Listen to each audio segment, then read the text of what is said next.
All right, Central Texas sports fans, we're back here on the World Wide Web, which means there must be something big going on, Rick. It's the start of the basketball season, girls basketball playoffs, they start next Monday. Boys basketball playoffs start the week after. Let's talk a little bit about the girls basketball playoffs. What local team do you think has the best shot at winning the state championship this year? Well, I'm not going to go out on a limb this time. I'm going to go with the Class A #1 team in the state, and that's Thorndale. Thorndale made it to the state last year. They lost in the first round, but the experience with just going there with the Youngblood twins, Lindsay and Morgan, they're back. They're the best players in 1A in this area. I'm picking Thorndale. I'm going to go with Pflugerville up in Class 5A. They made it to the regional finals last year, so they have a lot of experience. They have maybe the best point guard in the area with Kaylin Martin and Neka Enikampali. She might be the best post player in the area, so you put those two together, and that's a recipe for success in my opinions. Well, we're talking about Pflugerville.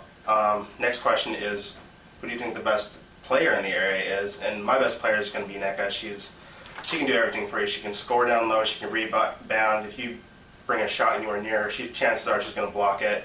She's just a presence down there. Who's your best player in the area? My best player is a senior, Shanae Washington from Del Valle. She's been the post and the forward and the guard and just about everything else there. I got a nickname for her, and it's 2010, because every time you look up, she's got 20 points, 10 rebounds. Tawny Angel, the coach, says even though she may be the best player, they've got a better supporting cast this year, and that's why Del Valle is a better team. All right, we heard your vote for who you think is the best team, or best team that has a chance to get a state championship. What team do you think might surprise some people this year in the playoffs? The team that surprises me is going to be Reagan, and that's because nobody's talking about them. They kind of flew under the radar this year. They got a girl by the name of Tatiana Haynes. She's a guard.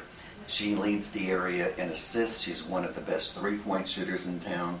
Reagan has had a history of good basketball teams, and maybe the pride is coming back to Reagan. You just talked about Shanae Washington. I'm going to go out to Del Valle. She's healthy this year. She missed most of last year with an ACL injury. She's healthy this year.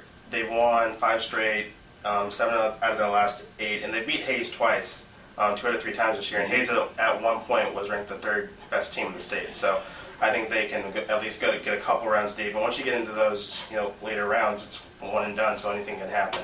And finally, what first-round game are you looking forward to the most next week?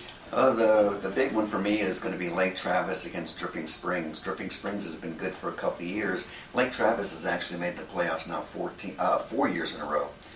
But their record is 16-15, so it's hard to know what they're going to get. Dripping Springs is 20-11.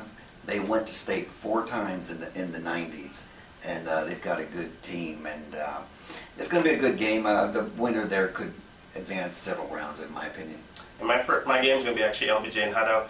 On paper, it doesn't look like much. Hutto, I think, was 17-15 this year, but LBJ has been in our top 3 pretty much the entire year. They've been blowing out teams, but they've also played in a kind of weak district. So this is going to be a team outside their district. How they fare against them could kind of set the tone to how well they're going to do the rest of the year. So I think that's going to be very interesting to see. So yeah, we'll be looking out for those games next week. We'll be back, not next week, but the week after for the start of boys basketball season. So check back with us then.